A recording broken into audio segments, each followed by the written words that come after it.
Nosotros en Sin Máscaras a través de Reporteros MX. Doctor Ángel Valderas, buenas tardes, ¿cómo está? ¿Cómo le va? Bonito martes. Estaba activando mi micrófono porque lo desactivé.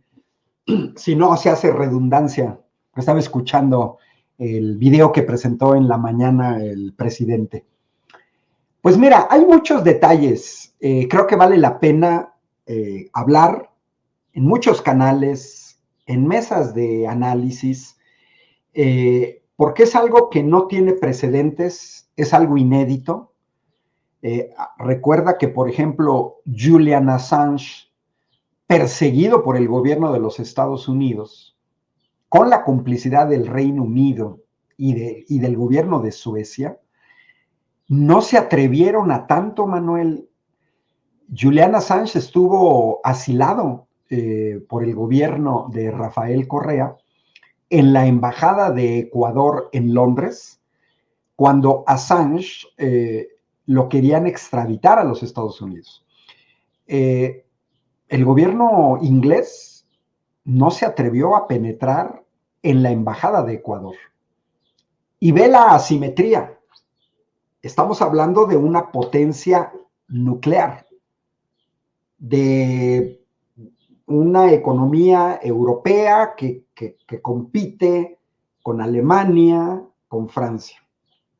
Comparado con Ecuador, pues recordarás la guerra de las Malvinas, Argentina, el Reino Unido, pero ni siquiera el Reino Unido se atrevió a hacer lo que hizo este señor Noboa. Es una violación flagrante del derecho internacional y específicamente del artículo 22 de la Convención de Viena, que está vigente desde el 24 de abril de 1964. Es decir, ya vamos casi para 60 años, en donde la Convención de Viena para las relaciones entre los estados marca claramente 3 puntos que son esenciales. Primero, los locales de la misión son inviolables. Inviolables. Pareciera ser que el señor Daniel Noboa y sus asesores, pues entre ellas la ministra del Interior, nacida en Durango, de donde acabas de pasar el video, parece ser que desconocen el concepto de inviolabilidad. Sigue la Convención de Viena, los agentes del Estado receptor, es decir, de Ecuador, no podrán penetrar en ellos sin consentimiento del jefe de la misión. Y acuérdate que Noboa, preparando este asalto violatorio de la ley internacional, primero declaró como non grata a la embajadora de México en Ecuador. Pero aún así, aunque no estuviera la embajadora, queda un encargado de jefe de la misión, que no necesariamente tiene que ser el embajador o embajadora. Segundo punto del artículo 22, el Estado receptor, en este caso Ecuador, tiene la obligación especial de adoptar todas las medidas adecuadas para proteger los locales de la misión contra toda intrusión o daño. Y en este caso, la intrusión fue por parte de las policías de Ecuador. Y evitar que se turbe la tranquilidad de la misión o se atente contra su dignidad. El video que pasó en la mañana, la mañanera, que tú acabas de retransmitir, claramente se ve un atentado contra la dignidad del encargado de nuestra embajada en Quito. Y por último, el artículo 22 dice: los locales de la misión no podrán ser objeto de ningún registro, requisa, embargo o medida de ejecución. Mira, yo creo que así o más claro, es violatorio a todas luces del derecho internacional. Hoy en una entrevista que vi en Canal Red de España, de Ina Afinogenova, a la doctora Claudia Sheinbaum, le hace una pregunta al respecto, que si ella, hubiera estado como presidenta de México, habría hecho lo mismo que Andrés Manuel López Obrador, de romper relaciones diplomáticas. Ya el presidente Manuel y tu público, les recuerdo que Andrés Manuel había señalado que no iba a romper relaciones con Ecuador después de que declararon a nuestra embajadora, que representa a todo el pueblo de México, a Denise Dresser la representa Aguilar Camín, les guste o no les guste, representa todo. Un embajador representa a un estado y ahí estamos todos. Hasta mi gato Titus está ahí representado. Entonces, Andrés Manuel no tenía la intención, y lo hemos visto, más allá de que lo acusan de polarizar, lo que es falso, él dijo que no se iban a romper relaciones. Sin embargo, se vio obligado por las circunstancias, porque es una violación de la soberanía. Los locales, las embajadas, los consulados, tienen un sentido de extraterritorialidad. Es un poco como el caso del Vaticano o San Marino, que está dentro de Italia, el Vaticano igual, pero es un estado aparte. Las embajadas y los consulados así son territorios del país que representan, porque hay reciprocidad. O sea, Ecuador tiene extraterritorialidad en México, en su embajada, y si tiene consulados también. Y decía la doctora Claudia Sheinbaum, con justa razón, pues que se genera un grave precedente a nivel internacional si queda impune. Y como aquí dice en tu público Ángeles González, el embajador, que es abogado por parte de la UNAM, Roberto Canseco, nuestros respetos por la defensa que hizo en esa situación. Ahora, otro punto, mira, yo conozco Ecuador, yo fui profesor de posgrado en la Universidad de Cuenca. Cuenca es más hacia Perú. Yo llegaba en avión a Quito y de ahí me movía en avión a Cuenca. 3 años fui en invierno a capacitar a profesores en cursos de posgrado de la Universidad de Cuenca. Gobernaba Rafael Correa. Conozco gente de Ecuador, tengo contacto justamente con gente de Ecuador, no solamente con gente de la academia, sino también con periodistas. Y porque además yo tengo un gran amigo que conocí hace mucho tiempo que es de Ecuador. Y aquí hay que también entenderlo que Daniel Noboa desconoce totalmente la tradición de asilo de México. Nosotros fuimos un país, Manuel, abierto a dar asilo a los refugiados del bando republicano en la Guerra Civil de España, que duró de 1936 a 1939, gestas heroicas de los embajadores mexicanos en Europa.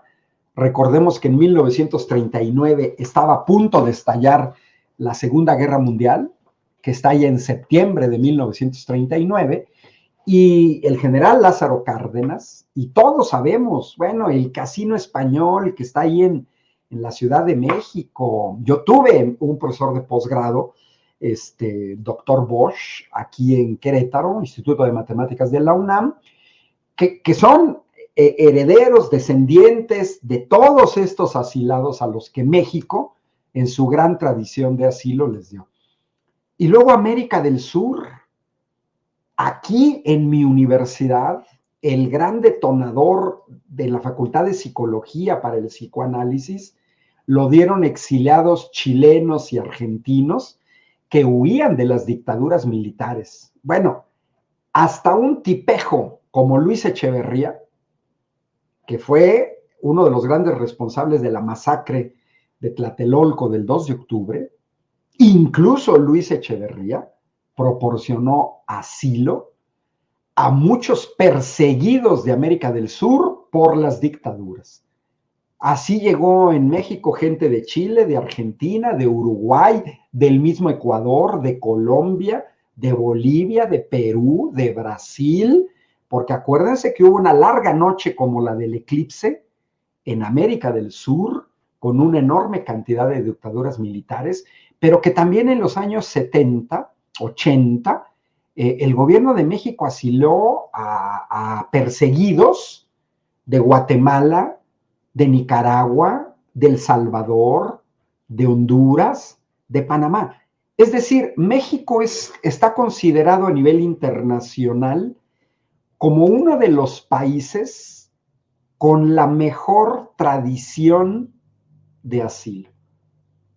Algo que desconoce este fifí de Novoa, hacendado bananero, porque es una persecución, Manuel, a Jorge Glass.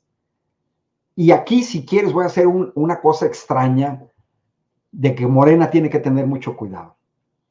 Hay un cantautor uruguayo, Alfredo Zitarrosa, yo lo escuchaba en mi juventud como estudiante de ingeniería, donde tiene una canción que se llama Adagio a mi país, Adagio en italiano, en donde hay una frase en donde dice, un traidor puede con más de 1000 valientes.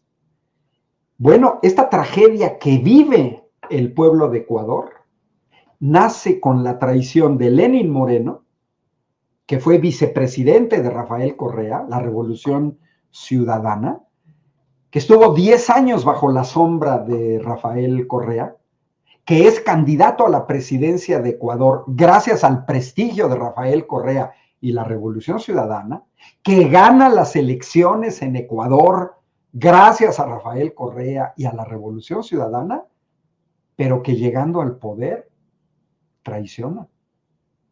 Lenín Moreno es uno de los grandes responsables. Y hay que recordar que el vicepresidente de Lenín Moreno era justamente Jorge Glass. A Moreno lo sustituye un banquero, Lasso, que ni siquiera pudo terminar su periodo. Hay que recordar que en junio de 2022 hubo un levantamiento indígena contra el gobierno neoliberal de Ecuador y a partir de ahí viene la caída de Lasso. Hasta que finalmente llega este cachorro del imperio, nacido en Miami, Daniel Noboa, hijo de una familia bananera. No es insulto decir familia bananera, O sea, hay que tomar en cuenta que el país número 1 en exportación de plátano en el mundo es justamente Ecuador. Y bueno, una parte de la casta de derecha en Ecuador, pues fundan su riqueza en las haciendas bananeras. Entonces estamos metidos en eso. Jorge Glass es un perseguido político, es un típico ejemplo del lawfare, es decir, del acoso judicial del que mismo Rafael Correa, expresidente de Ecuador, es víctima, que está refugiado en Bélgica, se casó con una belga, entonces tiene ya la nacionalidad de Bélgica, pero Rafael Correa no puede regresar porque en este lawfare es lo mismo que ya vimos cuando quitan a Dilma Rousseff y se van en contra de Lula da Silva, y lo vimos en Argentina. Mira, Javier Milei es presidente en Argentina por el lawfare aplicado a Cristina Fernández de Kirchner para impedirle competir en las elecciones. El desafuero en México en 2005. Y por eso te señalé lo de Morena. Porque un movimiento tiene que tener mucho cuidado de no meter a traidores desde dentro que te pueden destruir en meses lo construido en años. En meses. Es más, Manuel, en días, porque destruir es muchísimo más fácil que construir. Doctor Valderas, quiero compartir con usted 2 videos. Primero, Ecuador pues ha enviado mensajes muy difusos después de este asalto a la Embajada de México. Primero, sacó un comunicado diciendo que estaba en el mejor ánimo de recuperar las relaciones con México, que ellos nada más estaban haciendo un proceso de justicia, y de nuevo cambiaron de postura en la OEA y en la ONU. habla el representante de Ecuador ante las Naciones Unidas diciendo que Andrés Manuel López Obrador intervino en la justicia ecuatoriana. Vamos a ver, escuchar. El presidente de México, señor Andrés Manuel López Obrador, formuló muy desafortunadas declaraciones al poner en duda la legitimidad de las elecciones de 2023 en el Ecuador y al banalizar el asesinato del candidato presidencial Fernando Villavicencio, violentando así el principio fundamental de no intervención en los asuntos internos de otros estados. Las investigaciones alrededor del asesinato del señor Villavicencio dan indicios de que los autores están vinculados con la delincuencia organizada transnacional.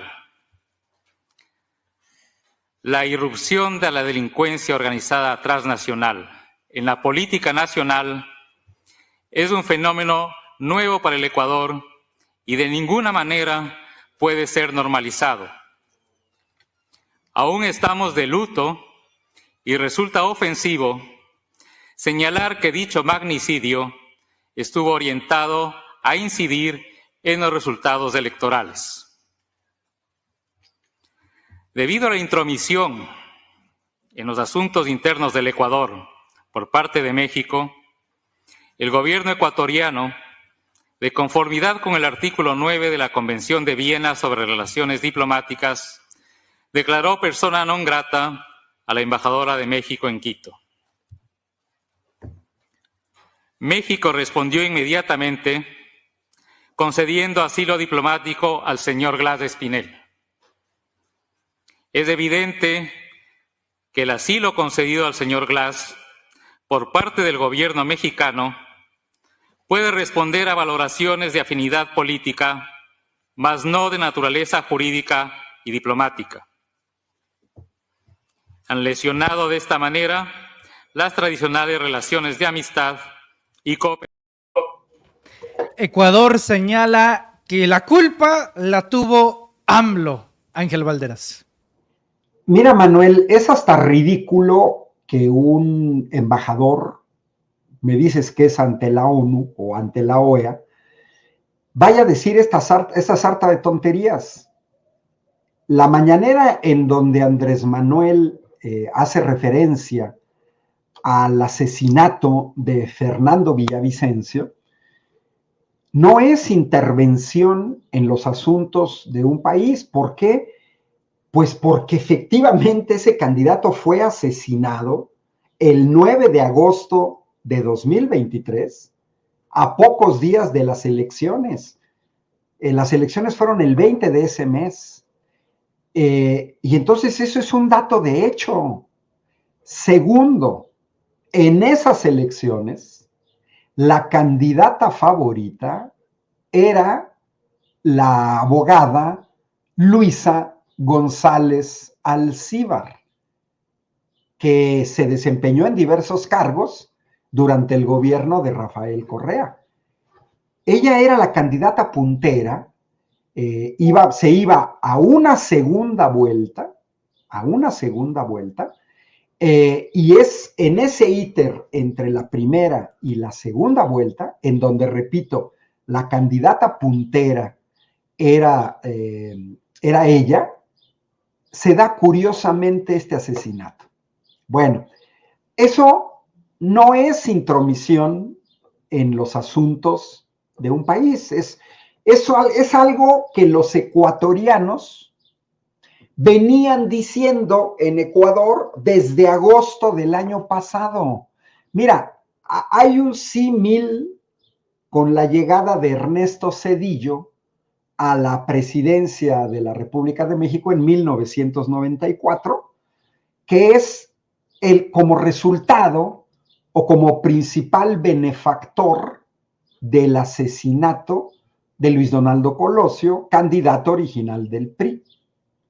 Entonces, en ese sentido, que no nos vengan a decir en Ecuador que los magnicidios de un candidato presidencial no van a influir en los resultados.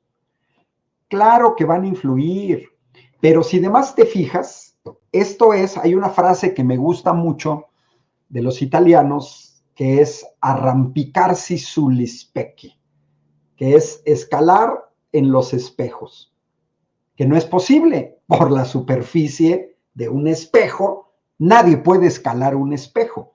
Pues lo que acabo de ver es eso, alguien que trata de escalar en los espejos, porque ¿qué tiene que ver esto que dice este señor con el artículo 22 de la Convención de Viena, que dice los locales de la misión son inviolables? Fíjate, Manuel, no hay un condicional, ¿eh? O sea, la Convención de Viena no dice los locales de la misión son inviolables en caso de, o los locales de las misiones se pueden violentar en caso de. A mí me daría vergüenza ser abogado, representar un país e ir a decir una cosa de ese tipo. Este señor no sabe leer el artículo 22 de la Convención de Viena. Los locales son inviolables, punto. Y ahí está el punto, punto. Ya, se acabó. Es hacer el ridículo. Entonces, no me sorprende. Toma en cuenta que es un embajador que representa a una derecha. Ojo, Manuel, mira, ¿qué puede estar? Hay varias razones. Mira, una es que Noboa llama a un plebiscito, un referéndum, en estos días, y es una manera de posicionarte, utilizar eso. La otra, tome en cuenta que Noboa, al igual que Felipe Calderón en 2006, cuando llegan presidentes con una legitimidad cuestionada, no por Andrés Manuel López Obrador, sino al mismo interior del Ecuador, ¿qué llega a ser Noboa? Lo que llegó a ser Felipe Calderón en 2006. Felipe Calderón, ante haberse robado las elecciones, el Partido Acción Nacional, de haber hecho fraude, después de que tuvieron un gobierno pésimo de Vicente Fox, gobierno al que, por cierto, del que formó parte Xóchitl Gálvez, llegaron a desatar una supuesta guerra contra el narco, capitaneada por un narco, Genaro García Luna. Bueno, en Ecuador acabamos de ver lo mismo. En Ecuador, Noboa no lo dijo en su campaña, tampoco lo dijo Calderón, pero llegó a declarar un conflicto armado interno apenas en enero. Y ahora tú, como ciudadano de Ecuador, tienes que pagar eso, y lo que les acaba de hacer es que a partir del 1 de abril les aumentó el IVA del 12 al 15% para financiar su propia guerra supuestamente contra el narco. Mira, la mayor cantidad de droga, ojo, que llega a Europa, a Hamburgo, a Rotterdam, a Ámsterdam, llega en contenedores de plátanos que salen de Ecuador. Así es que hay muy probablemente ligas entre grandes exportadores de plátano a Europa y ligas con el narco para mandar guerra. Hay una serie de documentales europeos, europeos, en España, en Italia, en Holanda, yo he visto de la Deutsche Welle, y curiosamente hay esta regularidad de que encuentran droga en cargamentos de plátano que salen de Ecuador. Eso es un elemento interesante, Y un elemento que a lo mejor en uno de estos días se estará planteando en la conferencia presidencial de México. Doctor Ángel Valderas, yo le agradezco mucho, como siempre, su tiempo, presencia y análisis para analizar este nuevo material audiovisual que revela el presidente López Obrador sobre el conflicto México-Ecuador en torno a la Embajada de México en ese país. Doctor Valderas, gracias como siempre. Le pido por favor que nos comparta sus redes sociales. Pues una está ahí en pantalla, en X, Ángel Valderas. Es lo mismo en YouTube, y es lo mismo en Facebook. Y bueno, los que quieran seguir mis artículos todos los sábados en la mañana en el portal del Universal versión Querétaro, publico un artículo semanal. Y si tienen ganas, los lunes aparece otro artículo en el semanario Tribuna de Querétaro, que ya dejó de ser local los medios, porque tú sabes que si escribes en un lado, lo subes a un portal, lo puede ver gente en cualquier parte del mundo. Pues saludos cordiales, Manuel, gracias de la invitación. Me quedo con ese video patético de estos señor de Durango, que cómo se atreve a eso. Es patético ver a un gringo, un extranjero, corriendo a una niña mexicana de su propio país. Yo me pregunto, oye, Manuel, ¿qué estos gringos que fueron a Durango no vieron los videos de la NASA que decían que iba a haber en Texas y en Arkansas y en Nueva York? Oye, si hubieran ido ahí, y ahí sí pueden hacer lo que quieran. Ya me imagino que se fueron a Canadá, allá con Trudeau, y dijeron lo mismo que hicieron aquí. Eso lo vienen a hacer en México, pero no es culpa de ellos, ¿eh? Ojo, no es culpa de ellos, ¿eh? Para que una agencia de viaje se atreva a hacer eso, es porque hubo condescendencia de la parte mexicana. Pues buenas tardes a tu auditorio, Manuel. Nos vemos a la próxima. Que estés muy bien. Doctor, muchas gracias como siempre. Abrazo fraterno. Ya estamos en contacto.